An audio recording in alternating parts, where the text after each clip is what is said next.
Hello दोस्तों, मेरे YouTube channel पर आपका स्वागत है। तो यूट्यूब पर आप लुसेंट बुक को पढ़ाते हुए बहुत सारे वीडियो देखे होंगे। आज हम आपको दृष्टि पब्लिकेशन द्वारा तैयार किया गया सामान्य ज्ञान का बुक पढ़ाते हैं। और इस एक ही वीडियो में कोशिश करेंगे संपूर्ण प्राचीन भारत को ख़त्म करने का। तो चलिए शुरुआत करते हैं प्राचीन भारत से। प्राचीन भारतीय इतिहास के स्रोत। प्राचीन भारतीय इतिहास के स्रोत अनेक और विविध प्रकार के हैं। हम उन्हें दो श्रेणियों में विभाजित कर सकते हैं, एक साहित्यिक और दूसरा पुरातात्विक। साहित्यिक स्रोत: ब्राह्मण साहित्य। वेद। वेद भारत के प्राचीनतम ग्रंथ है जिनका संकलनकर्ता महर्षि कृष्णदेव देवयान वेद व्यास को माना जाता है। अर्थात वेद की रचना किसने की थी? वेद व्यास को माना जाता है। वेदों की संख्या कितनी है? वेदों की संख्या 4 है। ऋग्वेद, यजुर्वेद, सामवेद तथा अथर्ववेद। ऋग्वेद ऋग्वेद को यह प्राचीन वेद माना जाता है। इसमें कुल 10 मंडल तथा 1028 सूक्त है। इस वेद के पढ़ने वाले ऋषि को होत्री कहते हैं। ऋग्वेद का पहला एवं 10वां मंडल सबसे अंत में जोड़ा गया है। क्वेश्चन आएगा, ऋग्वेद का कौन सा मंडल लास्ट में जोड़ा गया था? तो इसको पहला और 10वां ऋग्वेद का पहला और 10वां मंडल सबसे अंत में जोड़ा गया है। नेक्स्ट पढ़ते हैं। ऋग्वेद के तीसरे मंडल में सूर्य देवता सावित्री को समर्पित प्रसिद्ध गायत्री मंत्र है। 90वें मंडल में देवता सोम का उल्लेख है तथा 10वें मंडल में चतुर्वर्ण्य व्यवस्था का उल्लेख है। नोट: यूनेस्को द्वारा ऋग्वेद की 30 पांडुलिपियों को UNESCO memory of world register में शामिल किया गया है। यजुर्वेद के बारे में पढ़ेंगे। इसमें यज्ञों के नियमों या विद्वानों का संकलन मिलने के कारण इसे कर्मकांडीय वेद भी कहा जाता है। क्वेश्चन आएगा कि यज्ञों के नियमों और विद्वानों का संकलन किस वेद में किया जाता है? तो इसका आंसर होगा यजुर्वेद में। यजुर्वेद के 2 भाग है, शुक्ल यजुर्वेद और कृष्ण यजुर्वेद। शुक्ल यजुर्वेद केवल पद में है, जबकि कृष्ण यजुर्वेद गद एवं पद दोनों में है। शुक्ल यजुर्वेद को वाजस्नेयी संहिता कहा जाता है। शुक्ल यजुर्वेद को वाजस्नेयी संहिता कहा जाता है। यजुर्वेद के मंत्रों को उच्चारण करने वाले पुरोहित अध्वर्यु कहलाता है। अब सामवेद के बारे में पढ़ेंगे। साम का अर्थ गान होता है। सामवेद में मुख्यतः यज्ञों के अवसर पर गाए जाने वाले मंत्रों का संग्रह है। सामवेद से ही भारतीय संगीत की उत्पत्ति मानी जाती है। इस ग्रंथ में कुल 1875 ऋचाएँ हैं, जिनमें मूल रूप से 99 ऋचाएँ सामवेद की है। शेष ऋग्वेद से ली गई ऋचाएँ हैं। सामवेद के मंत्रों को गाने वाले को उद्गाता कहा जाता है। अथर्ववेद: 3 वेदों के बाद अंत में इसकी रचना अथर्व तथा अंगिरस ऋषि द्वारा की गई, इसलिए इसे अथर्वांगिरस वेद भी कहा जाता है। क्वेश्चन आएगा, अथर्वांगिरस वेद किसको कहा जाता है? तो अथर्ववेद को कहा जाता है। इसमें ब्रह्म ज्ञान, धर्म, औषधि प्रयोग, रोग निवारण, जादू टोना, तंत्र मंत्र आदि अनेक विषयों का वर्णन है। यहाँ पर आपको एग्जाम में क्वेश्चन आएगा कि जादू टोना तंत्र मंत्र किस वेद में प्रयोग किया जाता है? तो ये अथर्ववेद में प्रयोग किया जाता है। अथर्ववेद के मंत्रों का उच्चारण करने वाला पुरोहित ब्रह्मा कहलाता है। क्वेश्चन आएगा, अथर्ववेद के मंत्रों को उच्चारण करने वाले को क्या कहा जाता है? तो ब्रह्मा कहा जाता है। इन 4 वेदों को संहिता कहा जाता है। वेद: ऋग्वेद, इसका संबंधित ब्राह्मण ग्रंथ है ऐतरेय कौशितकी। संबंधित उपनिषद हो गया ऐतरेय कौशितकी। वेद: यजुर्वेद, संबंधित ब्राह्मण ग्रंथ है शतपथ तैत्तिरीय। संबंधित उपनिषद कठोर उपनिषद, ईशो उपनिषद, बृहदारण्यक, श्वेतसार उपनिषद, मित्रायणी आदि। सामवेद: पंचवीस षड्वीस। संबंधित उपनिषद छांदोग्य, जैमिनी। अथर्ववेद का संबंधित ब्राह्मण ग्रंथ गोपथ है। संबंधित उपनिषद मुंडकोपनिषद, मांडुक्योपनिषद, प्रश्नोपनिषद। अब देखते हैं वेदांग के बारे में। देखते हैं वेदों को भली भांति समझने के लिए 6 वेदांगों की रचना की गई: शिक्षा, ज्योतिष, कल्प, व्याकरण, निरुक्त, छांद इत्यादि। महाकाव्य के बारे में जानते हैं। वैदिक साहित्य के बाद भारतीय साहित्य में महाकाव्यों का समय आता है। इसमें रामायण और महाभारत प्रमुखता शामिल है। वैदिक क्वेश्चन आएगा, वैदिक साहित्य के बाद किसका समय काल आता है? तो महाकाव्यों का समय आता है। इसमें रामायण और महाभारत का प्रमुखता शामिल है। रामायण की रचना किसने की थी? महर्षि वाल्मीकि। तथा महाभारत की रचना महर्षि वेदव्यास ने किया था। महर्षि वेदव्यास ने किया था। पुराण के बारे में जानते हैं। पुराणों की संख्या 18 है। पुराणों के आदि संकलनकर्ता लोमहर्ष अथवा उनके पुत्र उग्रश्रवा को माना जाता है। पुराणों में मत्स्य पुराण सबसे प्राचीन एवं प्रामाणिक पुराण है। पुराणों की महत्ता वंशावलियों के कारण है। मत्स्य पुराण सातवाहन वंश से, विष्णु पुराण मौर्य वंश से तथा वायु पुराण गुप्त वंश से संबंधित हैं। ब्राह्मणोत्तर साहित्य: बौद्ध साहित्य। त्रिपिटक बुद्ध की शिक्षाओं का संकलन है। इसे 3 भागों में विभाजित किया गया है: विनय पिटक, सूत पिटक, अभिधम्म पिटक। विनय पिटक संघ संबंधी नियम तथा आचार विनय पिटक संघ संबंधी नियम के बारे में जानकारी देता है तथा आचार संबंधी शिक्षाओं का संग्रह है। सूत पिटक धार्मिक सिद्धांत तथा धर्मोपदेश का संग्रह है। वहीं अभिधम्म पिटक दार्शनिक सिद्धांतों का संग्रह है। बौद्ध ग्रंथ पाली भाषा में लिखे गए हैं। जातकों में बौद्ध के पूर्व जन्म की घटनाओं का वर्णन है।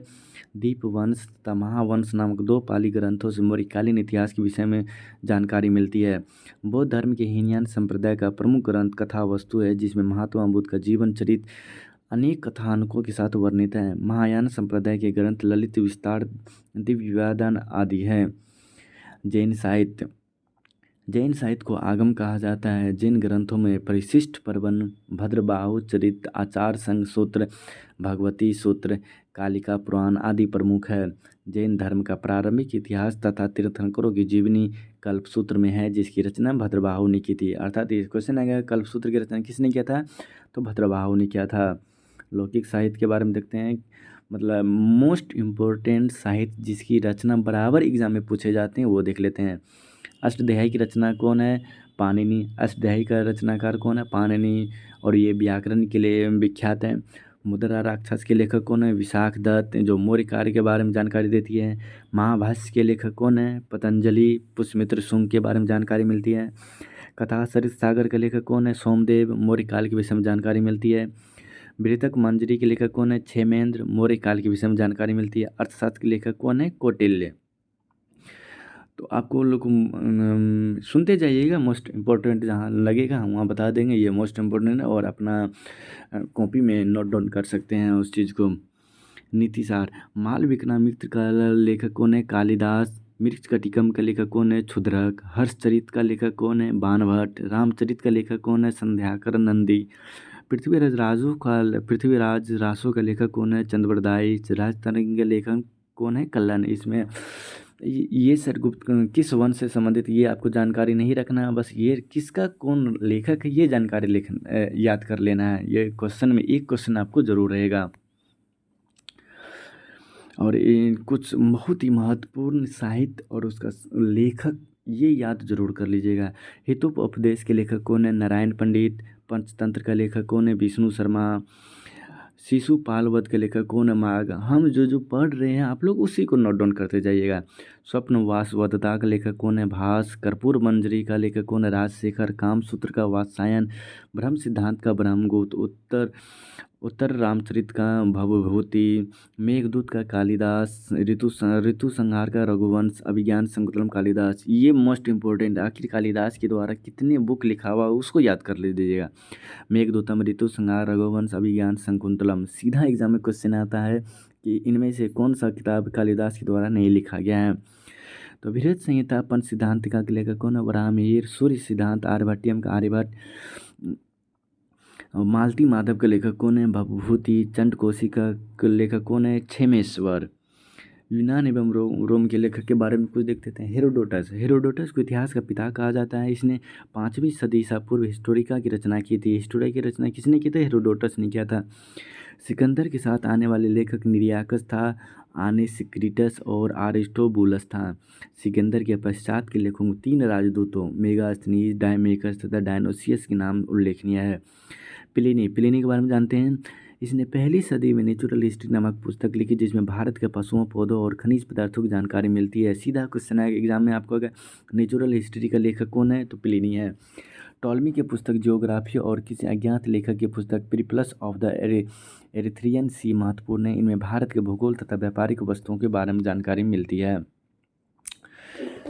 नेक्स्ट पढ़ते हैं। चीनी यात्रियों के विवरण के बारे में जानते हैं। फाहियान के बारे में जानते हैं। यह 5वीं सदी के प्रारंभ में चंद्रगुप्त द्वितीय के शासनकाल में भारत आया था। चंद्रगुप्त द्वितीय के शासनकाल में कौन सा चीनी यात्री भारत? फाहियान आया था। इसने भारतीय समाज, यहाँ की संस्कृति एवं आर्थिक स्थिति पर प्रकाश डाला है। वेनसांग। यह 7वीं सदी में हर्षवर्धन के समय भारत आया था। इसकी रचना CU की है। इत्सिंग। यह 7वीं सदी के अंत में भारत में आया था। इसने अपने विवरण में नालंदा विश्वविद्यालय, विक्रमशिला विश्वविद्यालय तथा अपने समय के भारत का वर्णन किया है। अरब यात्रियों के विवरण के बारे में जानते हैं। यह 11वीं सदी के महमूद गजनवी के साथ भारत आया था। अरबी में लिखी गई उसकी कीर्ति तहकीक-ए-हिंद के लेखक कौन? अल-बरूनी। या किताब-उल-हिंद के लेखक कौन? अल-बरूनी। आज भी इतिहासकारों के लिए एक महत्वपूर्ण स्रोत है। सर्वप्रथम एडवर्ड सचाउ ने तहकीक-ए-हिंद का अनुवाद अंग्रेजी भाषा में किया। इब्न बतूता के बारे में जानते हैं। यह मोरक्को का रहने वाला था। इसके द्वारा लिखा गया यात्रा वृत्तांत रेहला के लेखक कौन है? Ibn Battuta. 14वीं सदी में भारतीय उपमहाद्वीप के सामाजिक सांस्कृतिक जीवन के विषय में जानकारियाँ देता है। सुल्तान मोहम्मद बिन तुगलक ने उसे दिल्ली में काजी के पद पर नियुक्त किया। बाद में उसे अपना राजदूत बनाकर चीन भेजा। पुरातात्विक स्रोत अभिलेख। सबसे प्राचीन अभिलेखों में मध्य एशिया के बोगजकोई से प्राप्त अभिलेख है। इस पर वैदिक देवता मित्र, वरुण, इंद्र और नासत्य के नाम मिलते हैं। इनसे ऋग्वेद की तिथि ज्ञात करने में मदद मिलती है। भारत में सबसे प्राचीन अभिलेख अशोक के हैं, जो लगभग 300 ईसा पूर्व भारत में 300 ईसा पूर्व के हैं। महत्वपूर्ण अभिलेख जो किसके शासन काल में निर्माण हुआ तो वो देख लेते हैं। सिर्फ अभिलेख और शासक का नाम देखेंगे, इसके विषय के बारे में जानकारी हमको नहीं लेना है। हाथी गुम्फा अभिलेख खारवाल ने बनाया था। जूनागढ़ अभिलेख रुद्रदावन ने बनाया था। नासिक अभिलेख गौतमी बलसरी ने बनाया था। प्रयाग स्तंभलेख समुद्रगुप्त ने बनाया था। एहोल अभिलेख पुलकेशिन द्वितीय ने बनाया था। भीतरी स्तंभलेख स्कंदगुप्त ने बनाया था। मंदसौर अभिलेख मालवा नरेश यशोधर्मन ने बनाया था। नोट, अभिलेखों का अध्ययन को एपिग्राफी कहा जाता है। अभिलेखों का अध्ययन एपिग्राफी कहा जाता है। प्राचीनतम सिक्कों को आहत सिक्के कहा जाता है। आहत सिक्के या पंचमार्क सिक्के ईसा पूर्व 5वीं सदी के हैं। ठप्पा मारकर बनाए जाने के कारण ये भारतीय भाषाओं में इन्हें आहत मुद्रा कहते हैं। पंचमार्क या आहत सिक्कों पर पैर, मछली, सांड, हाथी, अर्धचंद्र आदि के पद चिन्ह बने होते हैं। भारत के पश्चिमोत्तर भाग में लेखयुक्त सिक्के सर्वप्रथम यवन शासकों ने जारी किए थे। नोट, सिक्कों का अध्ययन को न्यूमिज्मेटिक्स कहा जाता है। लेखन प्रणाली के आधार पर इतिहास को प्रागैतिहासिक काल, आद्य ऐतिहासिक काल तथा ऐतिहासिक काल में बांटकर अध्ययन किया जाता है। जिस काल का संपूर्ण अध्ययन पुरातात्विक स्रोतों पर ही निर्भर है, अर्थात जिस काल में लिपि का विकास नहीं हो, उसे प्रागैतिहासिक काल कहते हैं। आद्य इतिहास से तात्पर्य उस कालखंड से है जिसमें लिपि तो थी किंतु अभी तक पढ़ी नहीं जा सकी थी, जिसे हड़प्पा काल को आद्य ऐतिहासिक काल कहा जाता है। जिस काल में लिपि का विकास हो गया था और लेखन प्रणाली परिपक्व हो चुकी थी, उसे ऐतिहासिक काल कहते हैं। प्राग ऐतिहासिक काल मानव सभ्यता के आरंभिक इतिहास को पूर्व पाषाण काल, मध्य पाषाण काल तथा नव पाषाण काल के अंतर्गत विभाजित किया जाता है। पूर्व पाषाण काल आरंभ 10,000 ईसा पूर्व से माना जाता है। आग का आविष्कार तथा होमो सेपियंस का उदय इसी काल के दो महत्वपूर्ण घटना है। पूरा पाषाणकालीन स्थल भीमबेटका, जो रायसेन मध्य प्रदेश में स्थित है। अनेक चित्रित गुफाएं प्राप्त हुई हैं। रॉबर्ट ब्रूस फूट ने सर्वप्रथम 1863 ईस्वी में भारत में पूरा पाषाणकालीन औजारों को खोज की। मध्यपाषाण काल में पत्थरों के बहुत छोटे औजार माइक्रोथिलीक उपयोग में लाए जाने लगे। अस्थियों एवं सींग से निर्मित उपकरण इस काल से प्राप्त होते थे। मध्य प्रदेश के आदमगढ़ तथा राजस्थान के बागोर नामक मध्यपाषाणिक स्थल से पशुपालन के प्राचीनतम साक्ष्य मिलते हैं। नवपाषाण काल इस काल में कृषि कार्य प्रारंभ हुआ। फसलों में सर्वप्रथम गेहूँ और जौ उपजाए गए। कृषि का प्रारंभिक साक्ष्य मेहरगढ़ बलूचिस्तान से प्राप्त होता है। इलाहाबाद के कोल्डिबा से चावल का प्राचीनतम साक्ष्य मिला है। इस युग के लोग पॉलिशदार पत्थर के उपकरणों और हथियारों का प्रयोग करते थे। इस काल में लोग अस्थायी रूप से बसने लगे थे, जिसका प्रमाण कश्मीर के बुर्ज-होम में मिले गर्तावास से मिलता है। बुर्ज-होम में मालिक के सबके साथ पालतू कुत्तों को भी दफनाए जाने का साक्ष्य मिला है। पटना के निकट चिरांद नामक नवपाषाणकालीन स्थल से हड्डी के उपकरण पाए गए हैं। पहिए का आविष्कार नवपाषाण काल की एक महत्वपूर्ण घटना थी। दक्षिण भारत में नवपाषाण काल की तिथि 2500 ईसा पूर्व से 1000 ईसा पूर्व निर्धारित की गई है। नोट, नवीनतम खोजों के आधार पर लाहौरा देव भारत उपमहाद्वीप प्राचीनतम कृषि साक्ष्य वाला स्थल है। ताम्रपाषाणिक संस्कृति नवपाषाण युग का अंत होते होते धातुओं का इस्तेमाल शुरू हो गया था। सर्वप्रथम धातु के रूप में तांबे का प्रयोग आरंभ हुआ। जिन संस्कृतियों का उद्भव पत्थर और तांबे के उपकरणों का साथ साथ प्रयोग करने के कारण हुआ, उन्हें ताम्रपाषाणिक संस्कृति कहते हैं। ताम्रपाषाण संस्कृतियों में आहार संस्कृति के प्रतिनिधि स्थल आहार का प्राचीन नाम ताम्रवती है। मालवा संस्कृति से संबंधित नवदा टोली से कृषि फसलों के साक्ष्य मिले हैं। इनाम गांव और दीमाबाद जोरवे संस्कृति से संबंधित प्रमुख स्थल है। दीमाबाद से भारी मात्रा में कांसे की वस्तुएं मिली हैं। चित्रित मृत भांडों का उपयोग भी सर्वप्रथम ताम्रपाषाण काल में ही शुरू हुआ है। महापाषाणिक संस्कृतियाँ नवपाषाण की समाप्ति के पश्चात दक्षिण भारत में महापाषाण संस्कृति का उदय हुआ। इनमें लोग मृतकों के अवशेषों को सुरक्षित रखने के लिए बड़े बड़े पत्थरों का प्रयोग करते थे। आंध्र प्रदेश, कर्नाटक, तमिलनाडु और केरल के विभिन्न पुरास्थलों से इस प्रकार की समाधियाँ मिली है। हड़प्पा सभ्यता रेडियो कार्बन C14 जैसी नवीन विश्लेषण पद्धति के आधार पर सिंधु सभ्यता की सर्वमान्य तिथि 2500 ईसा पूर्व से 1750 ईसा पूर्व मानी गई है। यह नगरीकृत तथा कांस्ययुगीन सभ्यता थी। हड़प्पा सभ्यता का विस्तार उत्तर में मांडा, जम्मू कश्मीर, चिनाब नदी, दक्षिण में देमाबाद, महाराष्ट्र, पूर्व में आलमगीरपुर, उत्तर प्रदेश तथा पश्चिम में सूतका, गेंडोर, बलूचिस्तान तक है। नोट: स्वतंत्रता प्राप्ति के पश्चात हड़प्पा सभ्यता के सर्वाधिक स्थल गुजरात में खोजे गए। नगर निर्माण योजना: सिंधु घाटी की प्रमुख विशेषता इसकी नगर निर्माण योजना है। नगर ग्रिड पद्धति पर बसे थे तथा सड़कें एक दूसरे को संपूर्ण पर काटती थी। धोलावीरा एक ऐसा नगर था जो 3 भागों में विभाजित तथा दुर्ग, मध्यम नगर और निचला नगर था। कालीबंगा का अर्थ काले रंग की चूड़ियाँ। कालीबंगा एकमात्र हड़प्पाकालीन स्थल था जिसका निचला शहर भी दीवार से घिरा हुआ है। कालीबंगा से अलंकृत ईंट तथा लकड़ी की नाली के साक्ष्य मिले हैं। चन्होद्रो एकमात्र ऐसा स्थल है जहाँ से वक्राकार ईंटें मिली है, परंतु यहाँ किलेबंदी के साक्ष्य नहीं मिले हैं। मोहनजोदड़ो से विशाल स्नानागार प्राप्त हुआ है जिसका प्रयोग संभवतः धार्मिक अनुष्ठान के लिए किया जाता था। स्नानागार का जलाशय 11.88 मीटर लंबा, 7.01 मीटर चौड़ा और 2.43 मीटर गहरा है। मोहनजोदड़ो की सबसे बड़ी इमारत है अन्न कोठार। सिंधु सभ्यता के नगरों में किसी मंदिर के अवशेष नहीं मिले हैं। आर्थिक क्रियाकलाप के बारे में जानते हैं। सिंधु सभ्यता में कृषि संगठित रूप से की जाती थी तथा अधिशेष उत्पादन होता था। यहाँ गेहूँ, जौ, कपास इत्यादि की खेती होती थी। कालीबंगा से जुते हुए खेत तथा हल के प्राकृतिक साक्ष्य प्राप्त हुए हैं। सबसे पहले कपास पैदा करने का श्रेय सिंधु सभ्यता के लोगों को है। लोथल एवं रंगपुर से धान की भूसी का साक्ष्य मिला है। यद्यपि हड़प्पा संस्कृति कांस्ययुगीन संस्कृति थी, तथापि अधिकांश औजार पत्थर से ही बनते थे। हड़प्पाई लोग गाय, भैंस, बकरी, बैल, भेड़ इत्यादि पशु पालते थे। कुंवर वाला सांड से विशेष महत्व का था। सिंधु सभ्यता अश्व केंद्रित नहीं थी, हालांकि सूर्यकोटदा से घोड़े का अवशेष प्राप्त हुआ है। लोथल से एक गोदीबारा प्राप्त हुआ है। चन्होद्रो और लोथल में मनका बनाने का कारखाना था। सिंधु सभ्यता में लेन देन के लिए वस्तु विनिमय प्रणाली प्रचलित थी। हड़प्पावासी माप तोल के 16 या उसके आवर्तकों को व्यवहार में लाते थे। मेसोपोटामिया से सम्राट सारगोन के अभिलेख से हड़प्पाई व्यापार के प्रमाण मिलते हैं। इसमें कहा गया है कि दिलमन, मकन तथा मेलुहा के व्यापारी हमारे यहाँ जहाज लाते थे। हड़प्पा काल में आयातित प्रमुख वस्तुएं सोना कर्नाटक, अफगानिस्तान, ईरान से प्राप्त होता था। चांदी ईरान, अफगानिस्तान से। लाजवर्त बदख्शां अफगानिस्तान से। गोमेद सौराष्ट्र से। सेलखरी बलूचिस्तान राजस्थान से। तांबा खेतरी राजस्थान से। टीन ईरान, अफगानिस्तान से। सामाजिक और राजनीतिक जीवन: हड़प्पाई समाज मात्र सत्तात्मक प्रतीत होता है। हड़प्पाई राजनीतिक स्वरूप का कोई स्पष्ट ज्ञान हमें नहीं है। संभवतः वाणिक समुदाय शासन चलाते थे। मृतकों के संदर्भ में पूर्ण समाधिकरण, आंशिक समाधिकरण तथा दाह संस्कार तीनों प्रचलित थे। हड़प्पा से R37 कब्रिस्तान मिला है। लोथल तथा कालीबंगा से युग्मित समाधान प्राप्त हुए हैं जिनसे सती प्रथा के प्रचलन का अभ्यास मिलता है। धार्मिक मान्यताएं: एक हड़प्पाई मूर्तिका में स्त्री के गर्भ से पौधे को निकलते हुए दिखाया गया है। यह इस बात का प्रमाण है कि हड़प्पी लोग धरती को उर्वरता की देवी समझते थे। सिंधु सभ्यता में वृक्ष पूजा तथा पशु पूजा का भी प्रचलन था। स्वास्तिक चिन्ह संभवतः हड़प्पा सभ्यता की देन है।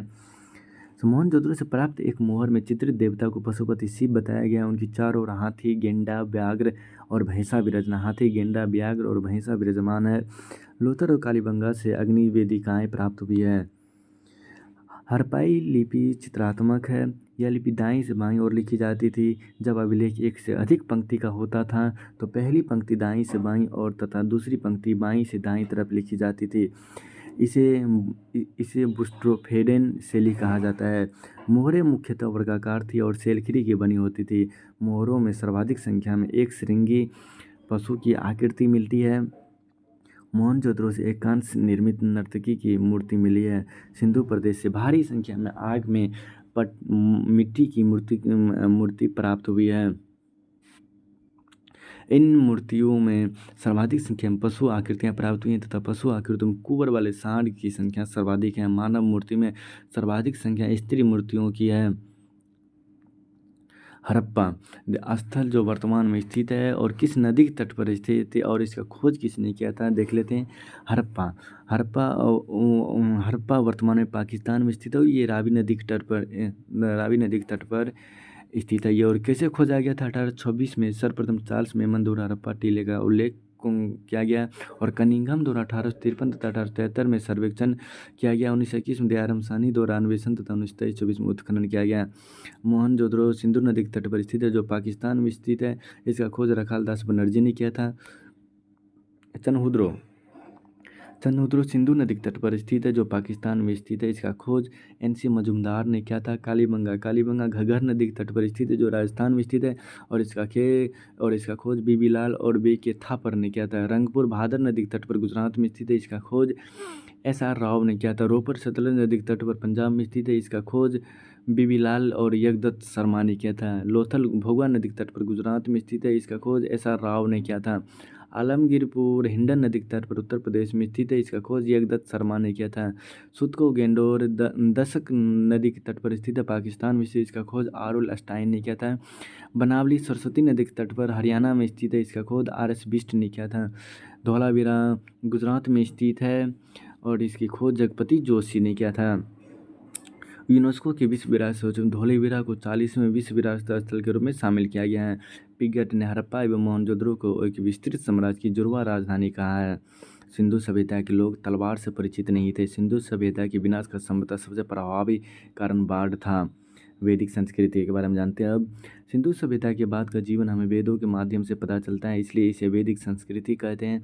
चूँकि आर्यों को इस संस्कृति का संस्थापक माना जाता है, इसलिए इसे आर्य संस्कृति भी कहते हैं। यह एक ग्रामीण संस्कृति थी। मैक्स मूलर ने आर्यों का मूल निवास मध्य एशिया को माना है। वैदिक काल को 2 भागों ऋग वैदिक तथा उत्तर वैदिक काल में विभाजित किया गया। ऋग वैदिक काल 1500 से 1000 ईसा पूर्व को ऋग्वैदिक काल कहते हैं। भारतीय आर्यों के संबंध में प्रथम जानकारी में ऋग्वेद से प्राप्त होती है। ऋग्वेद में आर्य शब्द का 36 बार उल्लेख मिलता है। ईरानी भाषा का ग्रंथ अवेस्ता और ऋग्वेद की अनेक बातों में समानता है। सिंधु आर्यों की सबसे प्रमुख नदी है जिसका ऋग्वेद में बार बार उल्लेख है। उनके द्वारा उल्लेखित दूसरी नदी है सरस्वती, जिसे नदी तमा अर्थात सर्वश्रेष्ठ नदी कहा गया है। ऋग्वेद में गंगा का 1 बार, यमुना का उल्लेख 3 बार हुआ है। आर्यों के निवास स्थल के लिए सप्त सिंधव शब्द का प्रयोग किया गया है। ऋग्वेदिक कालीन नदियाँ, प्राचीन नाम क्या और आधिक नाम क्या, ये देखते हैं। वितस्ता को झेलम नदी कहते हैं। आस्किनी को चिनाब नदी कहते हैं। पुरुषनी को रावी नदी कहते हैं। बिपाशा को ब्यास नदी कहते हैं। सदानीरा को गंडक कहते हैं। सतुद्री को सतलज कहते हैं। राजनीतिक व्यवस्था देखते हैं। आर्यों के प्रशासनिक इकाई आरोही क्रम इस प्रकार थी: कुल, ग्राम, विष, जन। कुल के प्रमुख कुलम, ग्राम के मुखिया ग्रामणी, विष के प्रधान विषपति एवं जन के प्रमुख राजन कहलाते थे। कबीले के प्रधान को सीमित अधिकारी प्राप्त थे। संभवतः कबीले की आम सभा राजन या राजा को चुनती थी। सभा और समिति दोनों ऋग्वैदिक काल की जनतांत्रिक संस्थाएं मानी जाती हैं जो राजा को सलाह देती थी। सभा श्रेष्ठ और संभ्रांत लोगों की संज्ञा थी और समिति सामान्य लोगों की। समिति का अध्यक्ष ईशान कहलाता था। स्त्रियां सभा और समितियों में भाग ले सकती थी। दैनिक प्रशासन में कुछ अधिकारी राजा की मदद करते थे जिनमें सेनानी और पुरोहित प्रमुख थे। जनता स्वेच्छा से राजा को उसका अंश दे देती थी। इस अंश को बलि कहा जाता था। ऋग्वेद में चरागाह या बड़े जत्थे के प्रधान को वाज्रपति कहा जाता था। ऋग्वेद दुर्गपति के लिए पूरब तथा गुप्तचर के लिए अस्पष्ट शब्द का प्रयोग किया गया है। उग्र नामक अधिकारी अपराधियों को पकड़ने का कार्य करता था। युद्ध में कबीले का नेतृत्व राजा करता था। युद्ध के लिए ऋग्वेद में गविष्टि शब्द का प्रयोग किया गया है जिसका अर्थ गायों की खोज है। ऋग्वेद के 7वें मंडल में दशरथ युद्ध का उल्लेख है जो पुरुषनी नदी रावी नदी के किनारे भरत जन एवं 10 अन्य जनों के बीच हुआ था। इस युद्ध में भरत जन के प्रमुख सुदास की जीत हुई थी। अथर्ववेद में सभा और समिति के प्रजापति की 2 पुत्रियां कहा जाता है। सामाजिक वर्गीकरण देखते हैं। ऋग्वेद के 10वें मंडल के पुरुष सूक्त में चतुर्वर्ण का उल्लेख है। इसमें कहा गया कि ब्राह्मण विराट पुरुष के मुख से, क्षत्रिय भुजाओं से, वैश्य जंघों से तथा शूद्र पैरों से उत्पन्न हुए हैं। सामाजिक पितृसत्तात्मक था। किंतु महिलाओं की स्थिति भी सम्मानजनक थी। स्त्रियां अपने पति के साथ यज्ञों में आहूत दे सकती थी। समाज की सबसे छोटी इकाई परिवार या कुल थी, जिसका मुखिया पिता होता था, जिसे कुलप कहा जाता था। नियोग प्रथा तथा विधवा विवाह का प्रचलन था, किंतु बाल विवाह पर्दा प्रथा का प्रचलन नहीं था। आजीवन अविवाहित रहने वाली महिलाओं को अमाजु कहा जाता था। ऋग्वेद में लोपमुद्रा, घोषा, अपाला, विश्ववरा जैसी विदुषी महिलाओं का उल्लेख है। ऋग्वेद में वनस्पतियों से सोमरस बनाने की विधि का वर्णन है, जो आर्यों का प्रिय पेय पदार्थ था। आर्थिक क्रियाकलाप, गाय और सांड की अत्यधिक चर्चा के कारण ऋग्वेदिक आर्यों को पशु चारक भी कहा जा सकता है। गाय को सबसे उत्तम धन माना जाता था तथा इसे अगन्या कहा गया था, जो मारने योग्य न हो। घोड़ा एक महत्वपूर्ण पशुधन था। ऋग्वेद आर्यों द्वारा धातु के रूप में सर्वप्रथम तांबे का प्रयोग किया गया। धार्मिक विश्वास, इंद्र ऋग्वेदिक आर्यों के प्रमुख देवता थे। इंद्र पर सर्वाधिक 250 सूक्त तथा इन्हें बादल का देवता माना गया। अग्नि का दूसरा स्थान है तथा इन पर 200 सूक्त है। अग्नि को मनुष्य और देवताओं के बीच मध्यस्थता की भूमिका निभाने वाले देवता के रूप में पूजा जाता था। वरुण भी प्रमुख देवता, जो कि ऋतु के नियामक थे।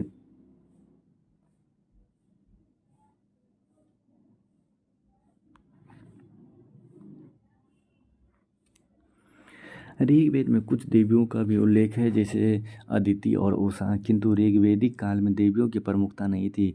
स्तुति पाठ और यज्ञ बलि उपासना की मुख्य रीति थी।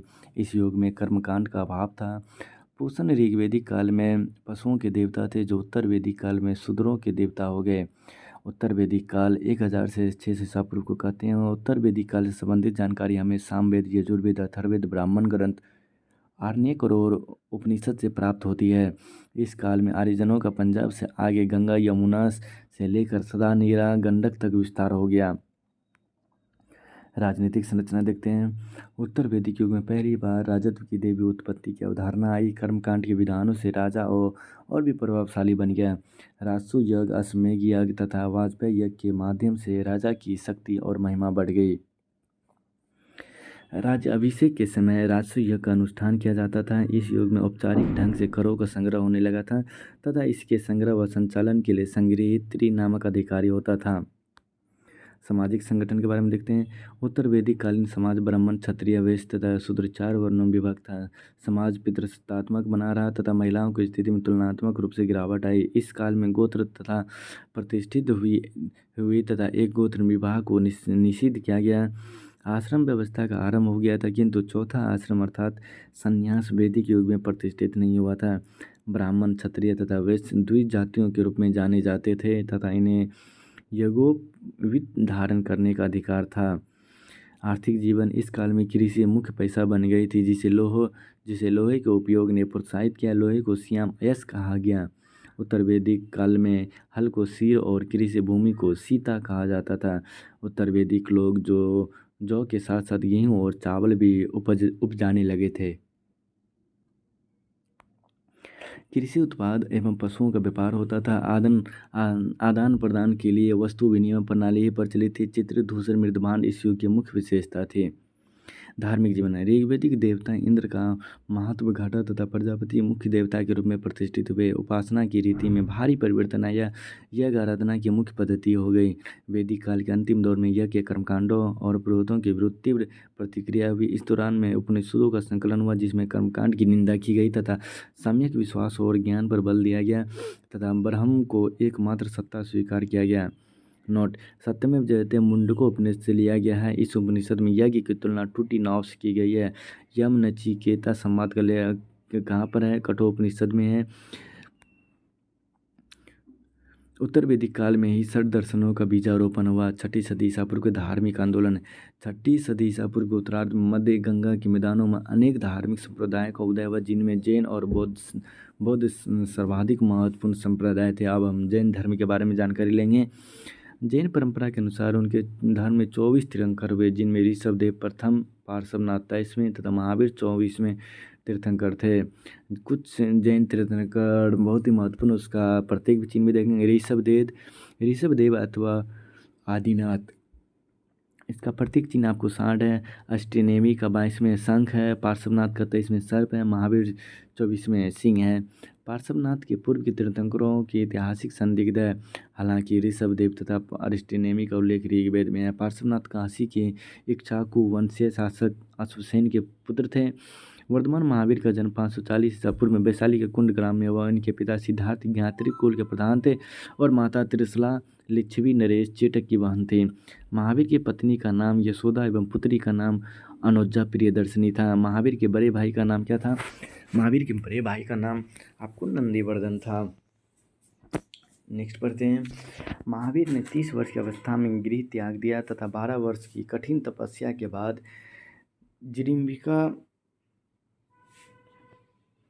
जिरिम्बिका ग्राम के समीप ऋजुपालिका नदी के तट पर साल वृक्ष के नीचे केवली की प्राप्ति हुई।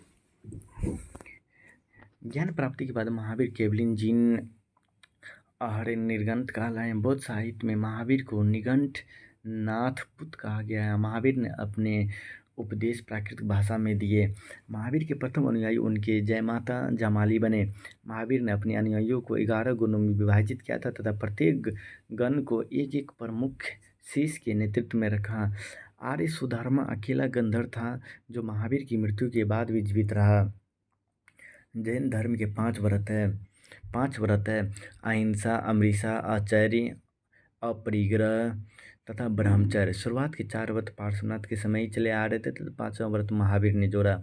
जैन धर्म में मुख्यतः सांस्कृतिक बंधनों से छुटकारा पाने के उपाय बताए गए हैं जो सम्यक ज्ञान, सम्यक ध्यान और सम्यक आचरण से प्राप्त किया जा सकता है। इसे ही जैन त्रिरत्न कहा गया है। उनके अनुसार पूर्व जन्म के कर्म के अनुसार ही किसी का जन्म उच्च या निम्न कुल में होता है। जैन धर्म अनिश्वरवादी है। स्यादवाद या सप्तभंगी न्याय जैन धर्म का महत्वपूर्ण दर्शन है जो ज्ञान की अविसापेक्षता की बात करता है। कालांतर में जैन धर्म 2 संप्रदाय में बट गया, श्वेतांबर तथा दिगंबर। सफेद व्रत धारण करने वाला श्वेतांबर और नग्न रहने वाला दिगंबर कहते हैं। एक परंपरा के अनुसार महावीर के निर्माण के 200 वर्ष बाद मगध में भारी अकाल पड़ा। फिर प्राण बचाने बहुत से जैन भद्रबाहु के नेतृत्व में दक्षिण चले गए। ये दक्षिण जैन दिगंबर कहलाए तथा जो स्थूलभद्र के नेतृत्व में मगध में ही रह गए श्वेतांबर जैन कहलाए।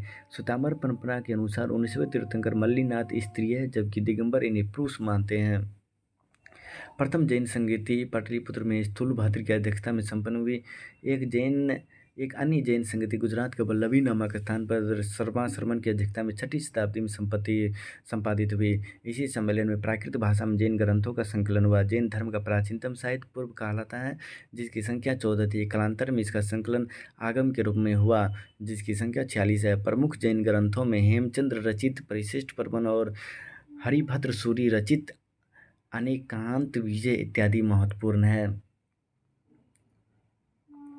जैन धर्म को चंद्रगुप्त मौर्य, महापद्म नंद, अमोघ वर्ष तथा खारवेल इत्यादि शासकों का संरक्षण प्राप्त था। 468 ईसा पूर्व में राजगीर के समीप पावापुरी में मल्ल राजा श्रीस्थिपाल को राजा प्रसाद महावीर स्वामी को निर्माण प्राप्त हुआ था। अब बौद्ध धर्म के बारे में जानकारी लेंगे। गौतम बुद्ध का जन्म 563 ईसा पूर्व में शाक्य क्षत्रिय कुल में कपिलवस्तु के निकट लुम्बिनी में हुआ था। लुम्बिनी अर्थात नेपाल में है। बुद्ध के जीवन से संबंधित बौद्ध धर्म के प्रतीक जन्म कमल है, गृह त्याग घोड़ा, ज्ञान प्राप्ति पीपल का वृक्ष, प्रथम उपदेश धर्म चक्र, मृत्यु स्तूप। गौतम के पिता शुद्धोधन गणतांत्रिक शाक्यों के प्रधान थे तथा उनकी माता महामाया कौशल राजवंश से संबंधी। गौतम बुद्ध के बचपन का नाम सिद्धार्थ था। इनका विवाह यशोधरा से हुआ। इनके पुत्र का नाम राहुल था। 29 वर्ष की अवस्था में सिद्धार्थ ने गृह त्याग दिया। गृह त्याग करने के बाद सिद्धार्थ ने वैशाली में अलार कलाम से सांख्य दर्शन की शिक्षा ग्रहण की जो उनके प्रथम गुरु बने। इसके पश्चात उन्होंने राजगीर में रुद्रक रामपुत्र से शिक्षा ग्रहण की। कठिन तपस्या के बाद वैशाख पूर्णिमा की रात निरंजना नदी किनारे पीपल वृक्ष के नीचे 35 वर्ष की आयु में सिद्धार्थ को ज्ञान प्राप्त हुआ। ज्ञान प्राप्ति के पश्चात सिद्धार्थ बुद्ध कहलाया और जिस स्थान पर उन्हें ज्ञान प्राप्त हुआ बोध कहलाया। उन्होंने अपना प्रथम उपदेश जिसे धर्मचक्र प्रवर्तन कहते हैं सारनाथ में दिया। बुद्ध ने अपने उपदेश पाली भाषा में दिए। बुद्ध ने सर्वाधिक उपदेश कौशल के राजधानी श्रावस्ती में दिए। महात्मा बुद्ध ने 4 अर्ध सत्यों का प्रतिपादन किया। दुख समुदाय, दुख निरोध, गामिनी, प्रतिपदा। चौथे आर्य सत्य के अंतर्गत ही अष्टांगिक मार्ग की अवधारणा दी गई है। बुद्ध धर्म और संघ बौद्ध त्रिरत्न। बौद्ध धर्म ईश्वर आत्मा में विश्वास नहीं करता है इसलिए इसे अनिश्वरवादी और अनात्मवादी कहा गया है, किंतु बौद्ध बौद्ध धर्म पुनर्जन्म में विश्वास करता है। बौद्ध धर्म का प्रमुख सिद्धांत प्रतीत समुत्पाद है, जिसका अर्थ है कि किसी वस्तु को होने पर किसी अन्य वस्तु की उत्पत्ति होती है। बौद्ध सिद्धांत क्षण भंगवाद के अनुसार सृष्टि नश्वर है।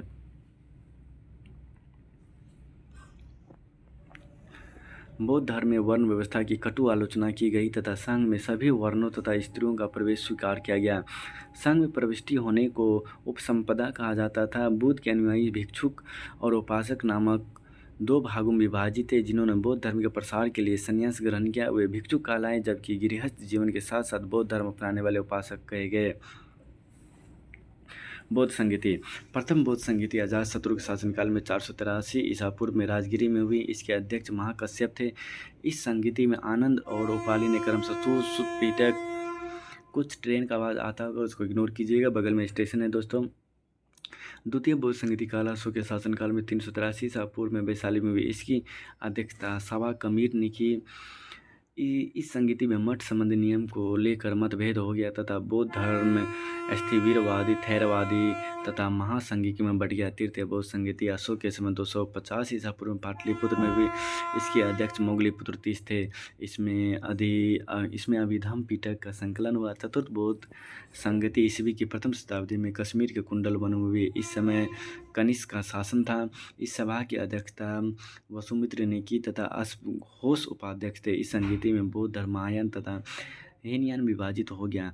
नागसेन द्वारा रचित मिलिंद पन्हो ग्रंथ पाली भाषा में है, जबकि अश्वघोष रचित बुद्ध चरित्र तथा सुंदरानंद संस्कृत भाषा में है। 483 ईसा पूर्व में कुशीनगर नामक स्थान महात्मा बुद्ध की मृत्यु हो गई।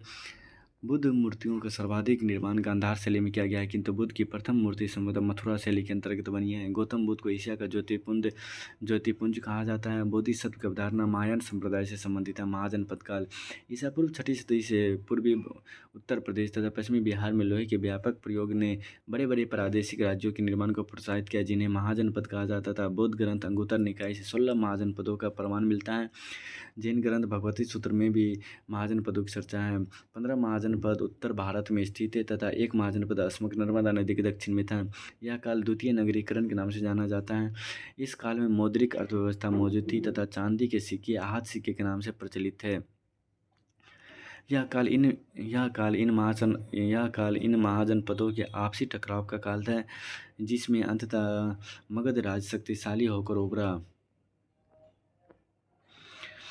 कुछ महाजनपद देखते हैं और उसकी राजधानी देखते हैं। काशी की राजधानी वाराणसी, कौशल का श्रावस्ती, अयोध्या, अंक की चंपा, मगध राजगिरी, वज्जी वैशाली, मल का कुशीनगर, चेती का सौथीवती, वत्स का कुशाम्बी, पांचाल का उत्तरी पांचाल, मत्स्य का विराटनगर, सुरसेन का मथुरा, अस्मक का पोतनापुर या पोटील, अवंती का दक्षिणी महिष्मती, गांधार का तक्षशिला, कंबोज का राजपुर हाटक, कुरु का इंद्रप्रस्थ।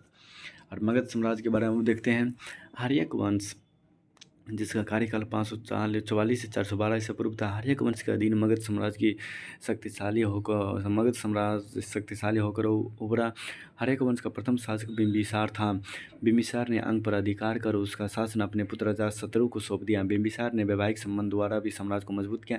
उसने कौशल राज की पुत्री तथा प्रसेनजीत की बहन महाकौशला से विवाह कर दहेज में काशी प्राप्त किया। उसने दूसरा विवाह वैशाली की लिच्छवी राजकुमारी चेलना से किया, जिसने अजातशत्रु को जन्म दिया। तीसरा विवाह मद्रकुल के प्रधान की पुत्री क्षेमा से किया। मगध की असली शत्रुता अवंती से थी, जिसका राजा चंडप्रबोत महासेन था। बाद में दोनों में मित्रता हो गई तथा प्रगोत की चिकित्सा के लिए बिंबिसार ने अपने राजवैद्य जीवक को भेजा। मगध की पहली राजधानी जाजगीर थी, जिसे गिरिवज्र कहा जाता था। 492 ईसा पूर्व में अपने पिता की हत्या कर अजातशत्रु मगध की गद्दी पर बैठा। अजातशत्रु ने लंबे संघर्ष के बाद काशी तथा वज्जू को अपने साम्राज्य में मिला लिया। वस्कार अजातशत्रु का मंत्री था। 460 ईसा पूर्व में अजातशत्रु के पुत्र उदयन ने अपने पिता की हत्या कर साम्राज्य पर आधिपत्य स्थापित किया। उदयन ने पाटलिपुत्र की स्थापना की तथा उसे मगध की राजधानी बनाया। इस वंश का अंतिम शासक नागदशक था, जिसे उसके अमात्य शिशुनाग ने मारकर शिशुनाग वंश की स्थापना की। शिशुनाग ने अवंती तथा वत्स राज्य पर अधिकार कर लिया। शिशुनाग ने वैशाली को अपनी दूसरी राजधानी बनाया। शिशुनाग का उत्तराधिकारी काला अशोक पुनः राजधानी को पाटलिपुत्र ले गया। इस वंश का अंतिम शासक नंदीवर्धन था। शिशुनागों के बाद मगध पर शक्तिशाली नंद वंश का शासन प्रारंभ हुआ, जिसका संस्थापक महापद्मनंद था। विशाल साम्राज्य स्थापित करने के कारण इसने एक राट और एक छत्र की उपाधि धारण की। घनानंद इस वंश का अंतिम शासक था, जिसे यूनानी विवरण में अग्रमीज कहा गया है। घनानंद सिकंदर का समकालीन था। विदेशी आक्रमण, जिस समय मगध के राजा अपना साम्राज्य बढ़ा रहे थे, उसी समय ईरान के हकमनी शासक भी अपना राज्य विस्तार कर रहे थे। भारत पर विदेशी आक्रमण इन्हीं हकमनी शासकों द्वारा किया गया। पहला सफल आक्रमण डेरियस प्रथम द्वारा किया गया। सिंधु के लिए हिंदू नाम का आरंभ ईरानियों ने ही किया तथा उन्हीं की लेखन पद्धति आगे चलकर खरोष्टी नाम से प्रचलित हुई। सिकंदर का आक्रमण, ईरान को जीतने के बाद सिकंदर काबुल की ओर बढ़ा, जहां से खैबर दर्रा पार करते हुए 326 ईसा पूर्व में भारत आया। उसका सेनापति सेल्यूकस निकेटर था। सबसे पहले उसने तक्षशिला को जीता, जिसके शासक आम्भी ने न केवल सिकंदर के सामने आत्मसमर्पण किया बल्कि उसका सहयोग करने का भी वादा किया। आगे सिकंदर की लड़ाई पोरस हुई। झेलम नदी के तट पर लड़े गए युद्ध को बितस्ता का युद्ध या हाइडेस्पीज के युद्ध के नाम से जाना जाता है। यद्यपि सिकंदर ने पोरस को पराजित किया था, किंतु उसकी बहादुरी से प्रभावित होकर उसने उसका राज्य उसे वापस लौटा दिया। सिकंदर ने निकेया तथा झेलम के तट पर बुकेफाल नगर को स्थापित किया। गांधार शैली के विकास में भी यूनानियों का योगदान है। सिकंदर के साथ निरियाकस, अनेसिक्रिटस और अरिस्टोबुलस जैसे लेखक भी आए, जिन्होंने भारत के विषय में अपने विचारों को लिपिबद्ध किया, जो कि इस काल के इतिहास निर्माण के लिए अत्यंत उपयोगी है। 323 ईसा पूर्व में बेबीलोन में सिकंदर की मृत्यु हो गई। मौर्य साम्राज्य के बारे में जानकारी लेते हैं। मौर्य राजवंश के अध्ययन के लिए सर्वाधिक महत्वपूर्ण कौटिल्य रचित ग्रंथ अर्थशास्त्र है। मौर्य साम्राज्य के बारे में महत्वपूर्ण जानकारियाँ मेगास्थनीज के इंडिका से भी प्राप्त होती है। मेगास्थनीज यूनानी शासक सेल्यूकस का दूत था। मेगास्थनीज के अनुसार भारतीय समाज 7 जातियों में बटा हुआ था तथा भारत में दास प्रथा नहीं थी। यूनानी ग्रंथों में चंद्रगुप्त मौर्य के लिए सेंड्रोकोटस तथा एंड्रोकोटस नाम का प्रयोग हुआ है। सबसे पहले विलियम जोन्स ने सेंड्रोकोटस की पहचान चंद्रगुप्त मौर्य से की। चंद्रगुप्त मौर्य के बारे में जानकारी लेते हैं। चंद्रगुप्त मौर्य ने चाणक्य की सहायता से घनानंद की हत्या कर मौर्य साम्राज्य की नींव डाली। चंद्रगुप्त के शत्रुओं के विरुद्ध चाणक्य के कूटनीतिक चालों का वर्णन विशाखदत्त रचित मुद्रा राक्षस में मिलता है। 305 ईसा पूर्व में चंद्रगुप्त ने यूनानी शासक सेल्यूकस निकेटर को परास्त कर उसे हेरात, कंधार, काबुल और मकरान का क्षेत्र प्राप्त किया। सेल्यूकस ने अपनी पुत्री कार्नेलिया की शादी चंद्रगुप्त मौर्य से की।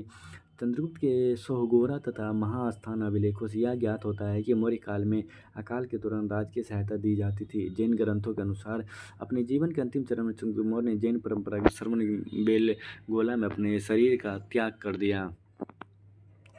बिंदुसार, चंद्रगुप्त मौर्य के पश्चात उसका पुत्र बिंदुसार गद्दी पर बैठा।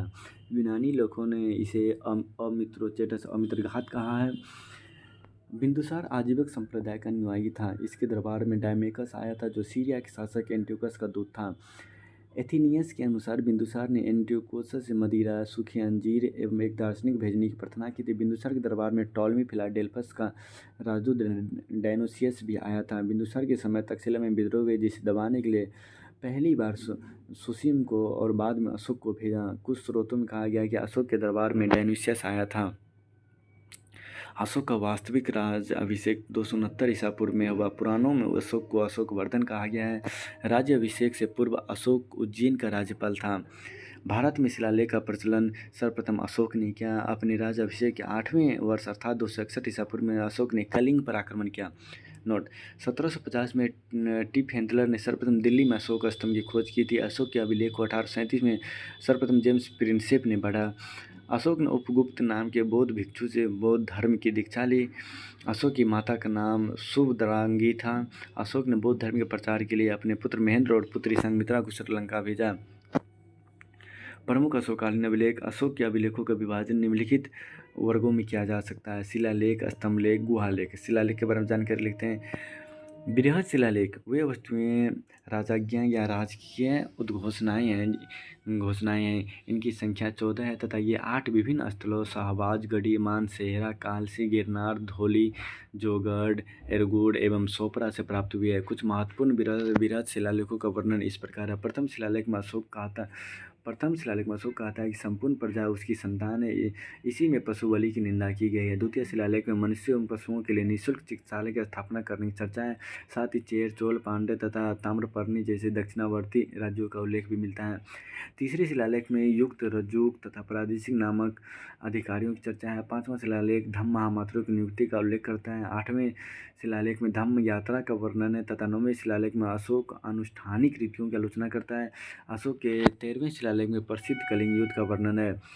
इसी में अशोक ने आठविक जातियों को चिताया। 13वें शिलालेख में निम्नलिखित पड़ोसियों की चर्चा है। सीरिया का राजा एंटियोकस, मिस्र का राजा टॉलमी द्वितीय, मकदूनिया का राजा एंटियोगोनस, सीरिन का राजा मगस, एपीरस का शासक अलेक्जेंडर। धौली और जोगड़ से प्राप्त शिलालेखों को पृथक शिलालेख कहा जाता है। लघु शिलालेख, ये शिलालेख 14 वृहत शिलालेखों के मुख्य वर्ग में सम्मिलित नहीं है। ये शिलालेख विभिन्न स्थलों से प्राप्त हुए हैं, यथा ब्रह्मगिरी, रूपनाथ, मास्की, उद्गोलम, भाबरू, नेट्टूर, गुर्जरा आदि। मास्की, गुर्जरा, उद्गोलम तथा नेट्टूर लघु शिलालेखों में अशोक नाम का उल्लेख है, जबकि अन्य शिलालेखों में अशोक का नाम, देव नाम, प्रियदर्शी मिलता है। भाबरू लघु शिलालेख अशोक की बौद्ध धर्म में आस्था के संदर्भ में सूचना देता है। स्तंभलेख, दीर्घ स्तंभलेख, इसके अंतर्गत 7 राजाएं प्रज्ञापन है जो स्तंभों पर उत्कीर्ण है। इनमें से 7वां लेख सर्वाधिक लंबा है। ये स्तंभलेख विभिन्न स्थलों से प्राप्त हुए हैं, यथा प्रयाग स्तंभलेख, यह पहले कौशाम्बी में स्थित था। इस स्तंभलेख को अकबर ने इलाहाबाद के किले में स्थापित किया है। दिल्ली टोपरा, यह स्तंभलेख फिरोज शाह तुगलक के द्वारा टोपरा से दिल्ली लाया गया। दिल्ली मेरठ, इस स्तंभलेख को भी फिरोज शाह तुगलक द्वारा मेरठ से दिल्ली लाया गया। लघु स्तंभलेख, इसके अंदर कुछ लघु राजकीय व्याख्यापन यह विभिन्न स्थलों से प्राप्त है तथा सांची, सारनाथ, कौशाम्बी, रोमनदेही, निगनीवा आदि। सांची सारनाथ लघु स्तंभलेखों में अशोक अपने महामात्रों को संघभेद रोकने का आदेश देता है। कौशाम्बी स्तंभलेख को रानी का अभिलेख भी कहते हैं। इसमें अशोक की रानी कारोबाकी और उसके पुत्र तीबर का उल्लेख मिलता है। रोमनदेही स्तंभलेख से ज्ञात होता है कि अशोक ने लुम्बिनी में बलि माफ कर दिया तथा भू राजस्व की राशि को 1/6 से घटाकर 1/8 कर दिया। चूंकि रोमनदेही अभिलेख से मौर्यकालीन करारोपण पद्धति का पता चलता है, इसलिए इसे आर्थिक अभिलेख भी कहते हैं। यह सबसे छोटा स्तंभलेख है। गुहालेख, गया स्थित बराबर की पहाड़ी की 3 गुफाओं की दीवारों पर अशोक के लेख उत्कीर्ण हैं, जिनमें आजीविकों को ये गुफाएं दान में दिए जाने का उल्लेख है। अशोक के अधिकांश अभिलेख प्राकृत भाषा और ब्राह्मी लिपि में है, किंतु शाहबाजगढ़ी और मानसेरा की लिपि खरोष्टी है। तक्षशिला तथा लगमान से अरामेइक लिपि में तथा कंदहार के पास शेर कुत्तों से यूनानी और अरामेइक लिपियों में लिखा द्विभाषी अभिलेख मिलता है। बराबर की पहाड़ियों में अशोक ने आजीविक संप्रदाय के लिए 4 गुफाओं का निर्माण कराया। अशोक के उत्तराधिकारियों में दशरथ ने भी देवना प्रिय की उपाधि धारण की तथा नागार्जुनी पहाड़ी में आजीविक संप्रदाय के लिए गुफा बनवाई। अशोक के बाद मौर्य साम्राज्य कमजोर होता गया तथा 185 ईसा पूर्व में मौर्य सेनापति पुष्यमित्र शुंग ने अंतिम मौर्य शासक बृहद्रथ की हत्या कर शुंग वंश की स्थापना की। मौर्य वंश, मौर्य प्रशासन के शीर्षस्थ अधिकारी तीर्थ कहलाते थे। ऐसे अधिकारियों की संख्या 18 बताई जाती है। कुछ प्रमुख तीर्थ: समाहर्ता, कर निर्धारण का सर्वोच्च अधिकारी समाहर्ता कहलाता है। राजकीय कोषागार का संरक्षक सन्निधाता है। उद्योग मंत्री क्रमांतिक है। सीमावर्ती दुर्गों का रक्षक अंतःपाल है। नगर का प्रमुख न्यायाधीश व्यवहारिक है।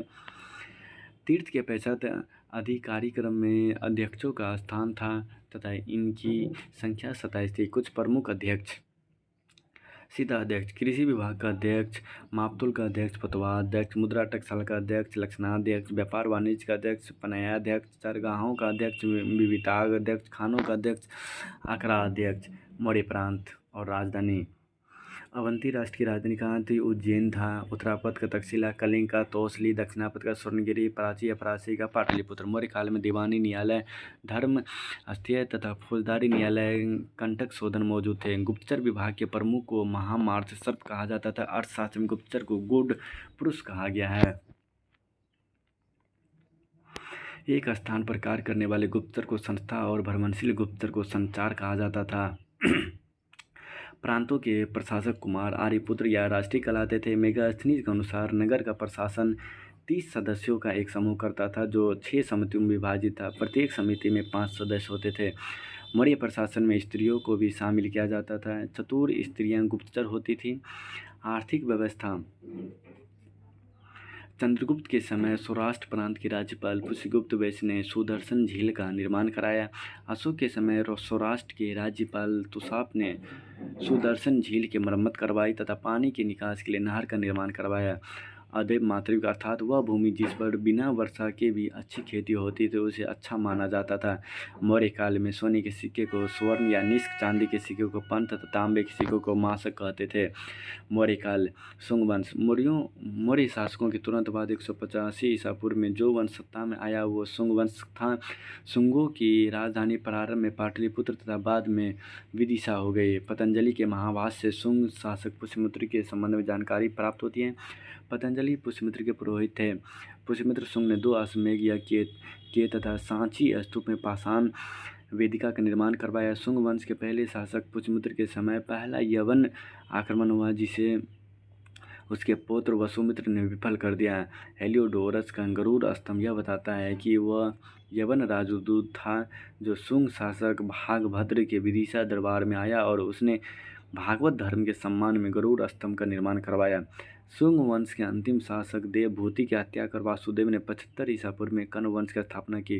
कण्व वंश का शासन बहुत लंबा नहीं चल सका। आंध्र सातवाहन वंश। ईसा पूर्व प्रथम सदी में ऊपरी दक्कन में सातवाहनों का उदय हुआ। इस वंश की स्थापना सिमुक ने की तथा इसकी राजधानी महाराष्ट्र के प्रतिष्ठान पैठण में थी। सातवाहनों की राजकीय भाषा प्राकृत थी। सातकर्णी प्रथम इस वंश का प्रथम योग्य शासक था। सातवाहन शासक हाल एक बड़ा कवि तथा विद्वानों का आश्रयदाता था। इसने प्राकृत भाषा में गाथा सप्तशती की रचना की। सातवाहन वंश के ऐश्वर्य को गौतमी पुत्र सातकर्णी ने पुनर्जीवित किया। इसकी विजयों का उल्लेख इसकी माँ गौतमी बलश्री की नासिक प्रशस्ति से प्राप्त होता है। इसका प्रतिद्वंदी शक शासक नाहपन था जो छहरात वंश का था। गौतमी पुत्र सातकर्णी ने छहरात वंश के नाश का दावा किया है। इसके बाद इसका पुत्र वशिष्ठ पुत्र पुलोमावी शासक बना। इसने दक्षिणापथेश्वर की उपाधि धारण की थी तथा पुराणों में इसका नाम पुलोमा मिलता है। शक शासक रुद्रदामन प्रथम ने सातवाहनों को 2 बार पराजित किया किंतु वैवाहिक संबंध के कारण इनका नाश नहीं किया।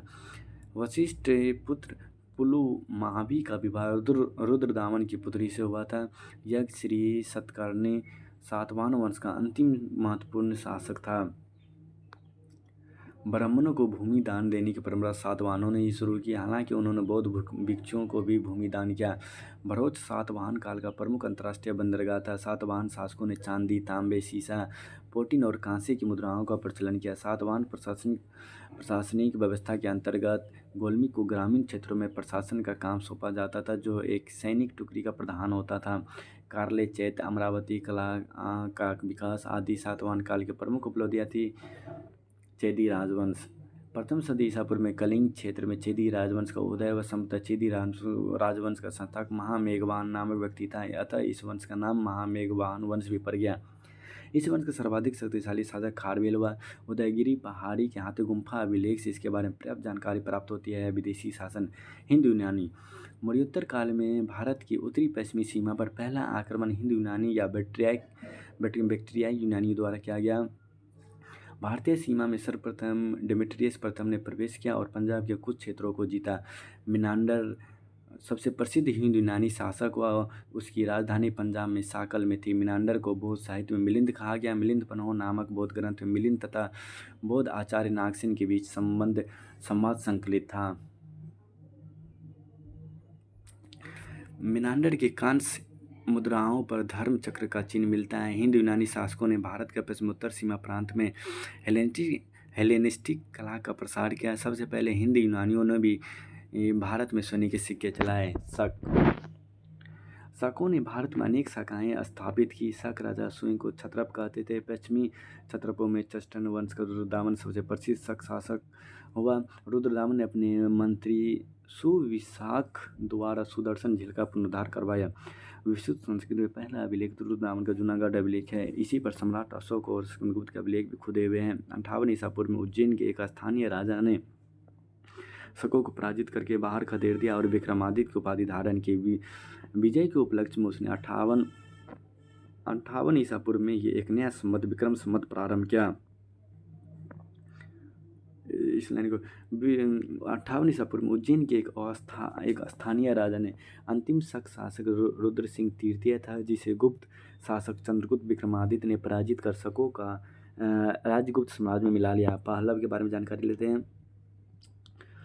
प्रश्नोत्तर भारत में शकों के आधिपत्य के बाद पहलवों का आगमन हुआ। कुषाण, पहलवों के बाद कुषाण आए जो यूची कबीले संबंधित थे। भारत में कुषाण वंश की स्थापना कुजुल कटफिसस ने की। इसने तांबे के सिक्के चलाए। कुषाण शासक भीम कटफिसस ने सोने के सिक्के जारी किए। यह शैव मतानुयायी था तथा इसने महेश्वर की उपाधि धारण की। कनिष्क इस वंश का महानतम शासक था। इसने 78 ईस्वी में अपना राज्यारोहण किया तथा इसके उपलक्ष्य में एक संवत चलाया जो शक संवत कहलाया। कनिष्क की प्रथम राजधानी पुरुषपुर तथा दूसरी राजधानी मथुरा थी। इसके दरबार में अश्वघोष, वसुमित्र तथा नागार्जुन जैसे विद्वान और चरक जैसे चिकित्सक विद्वान थे।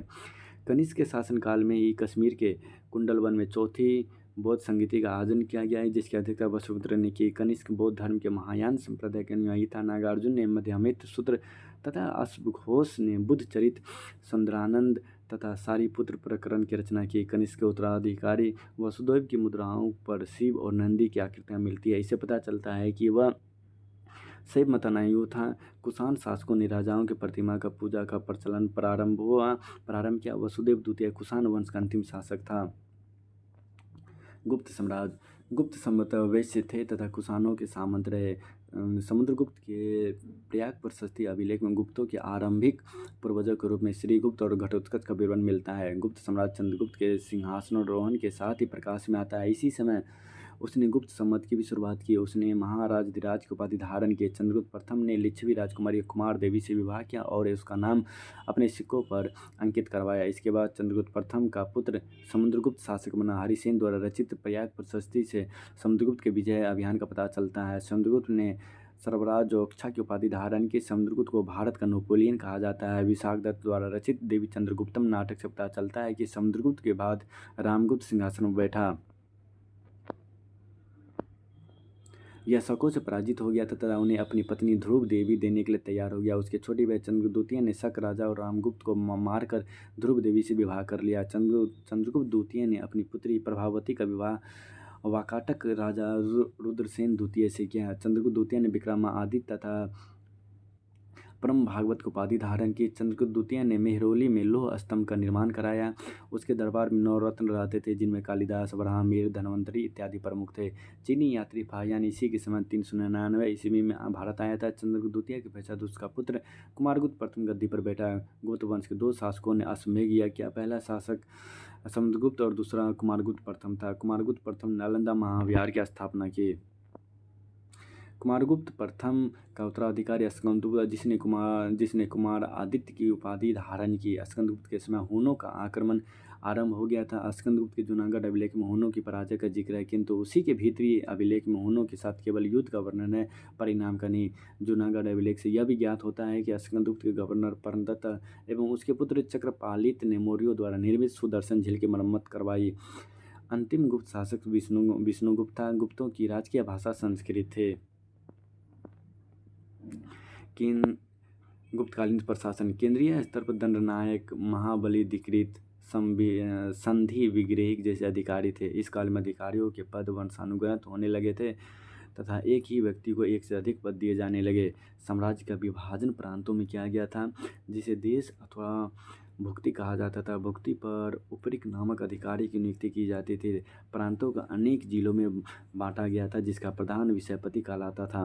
नगर और गांव में रहने वाले विभिन्न जातियों और व्यवसायों के संघ को पुग कहते थे। जिला प्रशासन के नीचे विधि प्रशासन होता था जिसका प्रधान आयुक्त कहलाता था।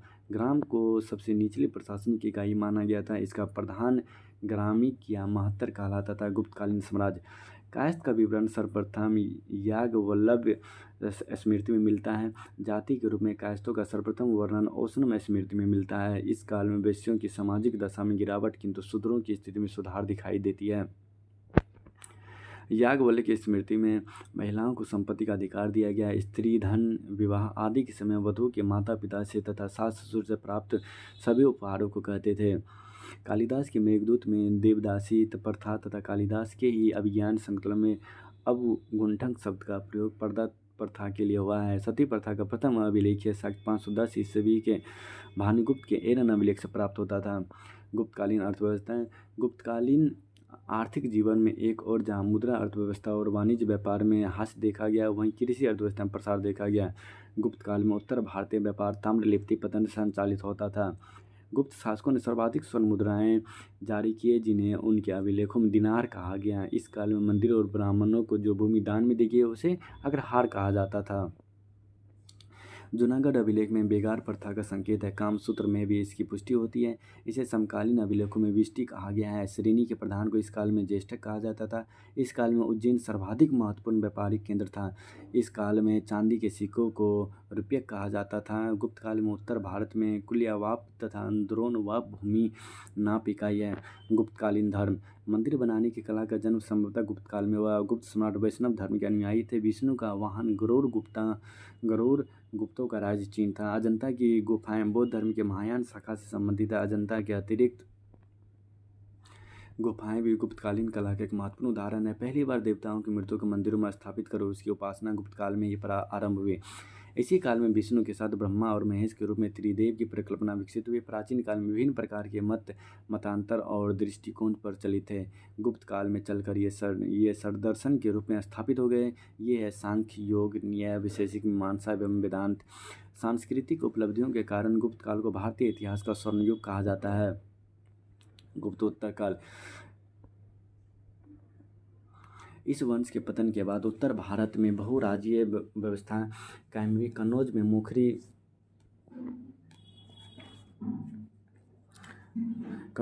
मुखरी वंश, थानेश्वर में पुष्पवती वंश, पल्लव में मित्रक वंश, मगध और मालवा में गुप्तों की गोंड शाखा और घोर शाखा प्राप्त हुई। पुष्पवती वंश का संस्थापक पुष्पवती था। प्रभाकर वर्धन इस वंश की स्वतंत्रता का जन्मदाता तथा प्रथम प्रभावशाली शासक था।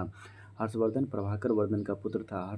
हर्ष की बहन राजश्री का विवाह मोखरी नरेश गिरिवर्मा से हुआ, जिसकी हत्या मालवा राज देवगुप्त ने कर दी। हर्षवर्धन का बड़ा भाई राजवर्धन जब इसका बदला लेने गया तो देवगुप्त घोर शासक शशांक के साथ मिलकर धोखे से उसकी हत्या कर दी। 606 ईस्वी में हर्ष को थानेश्वर के गद्दी पर बैठाया। हर्षवर्धन को शिलादित्य भी कहा जाता था। उसने परम भट्टारक नरेश की उपाधि धारण की थी।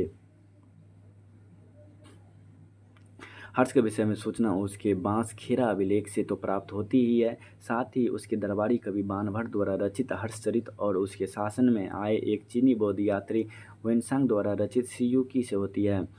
पुलकेशिन द्वितीय के एहोल अभिलेख से यह सूचना मिलती है कि उसने नर्मदा नदी के तट पर हर्ष को पराजित किया था। हर्षवर्धन आरंभ में शैव मतानुयायी था। आगे चलकर वह बौद्ध मतानुयायी बन गया और महायान पंथ का महान संरक्षण साबित हुआ। वेनसांग के विवरण से ज्ञात होता है कि हर्षवर्धन प्रत्येक 5 वर्ष पर प्रयाग में एक धर्म संसद का आयोजन करता था और वहीं सारा धन दान कर देता था। नोट: वेनसांग को यात्रियों का राजकुमार कहा जाता है। हर्ष स्वयं भी महान लेखक था। उसने नागनंद, प्रियदर्शिका और रत्नावली नामक 3 नाटक लिखे। हर्ष के पश्चात कन्नौज विभिन्न शक्तियों के आकर्षण का केंद्र बन गया। 8वीं शताब्दी की 3 बड़ी शक्तियाँ गुर्जर, प्रतिहार, पाल और राष्ट्रकूट के मध्य कन्नौज पर आधिपत्य के लिए त्रिकोणीय संघर्ष प्रारंभ हो गया, जिसमें अंततः प्रतिहारों को सफलता मिली। पश्चिम एवं दक्षिण भारत संगम युग ऐतिहासिक युग के प्रारंभ में दक्षिण भारत का क्रमबद्ध इतिहास हमें जिस साहित्य से प्राप्त होता है उसे संगम साहित्य कहते हैं। पांड्य राजाओं के संरक्षण में 3 संगम आयोजित किए गए। इनमें संकलित साहित्य संगम साहित्य कहलाया। इसका विवरण निम्नलिखित है।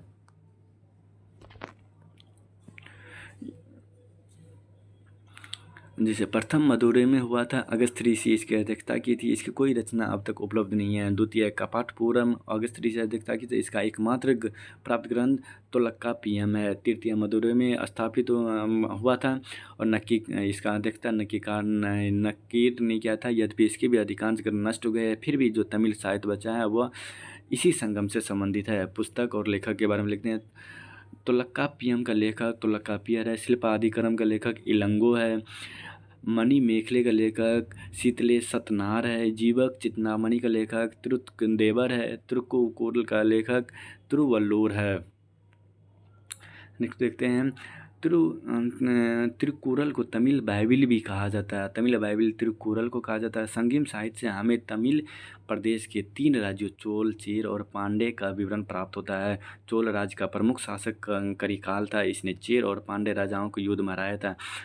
पुहार पतन का निर्माण इसी के समय में हुआ। कावेरी नदी पर बांध का निर्माण कर इसने सिंचाई के लिए नहरें निकलवाई।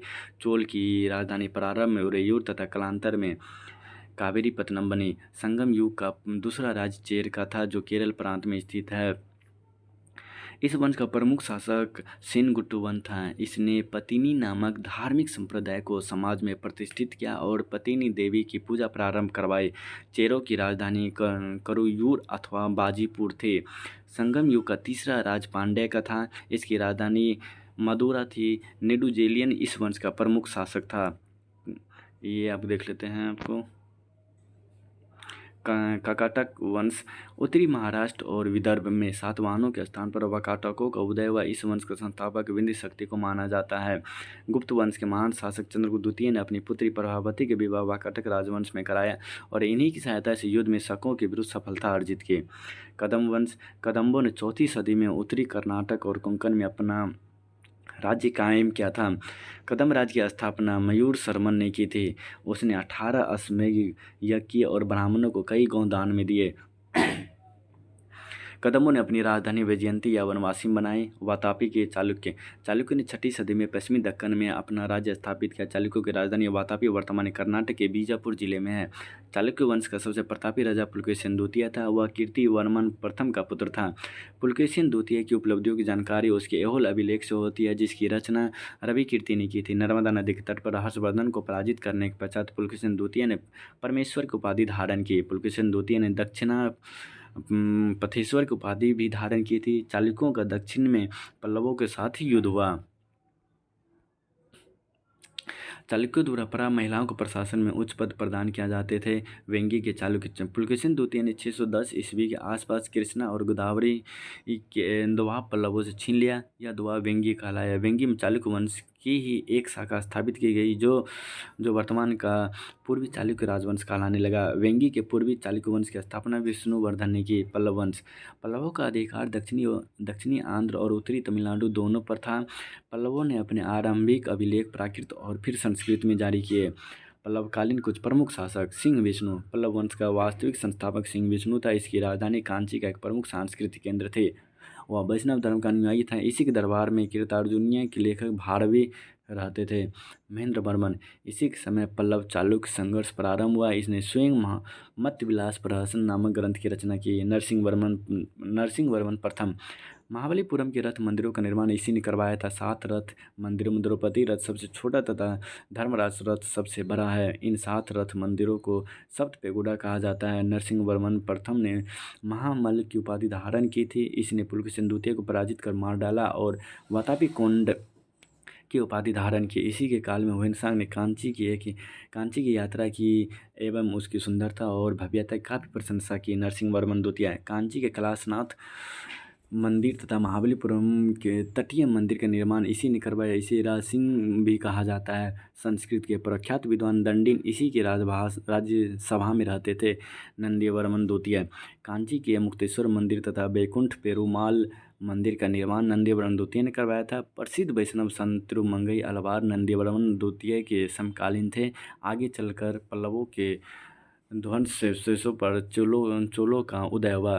तो दोस्तों, ये आपको दृष्टि का सामान्य ज्ञान का प्राचीन भारत समाप्त हुआ।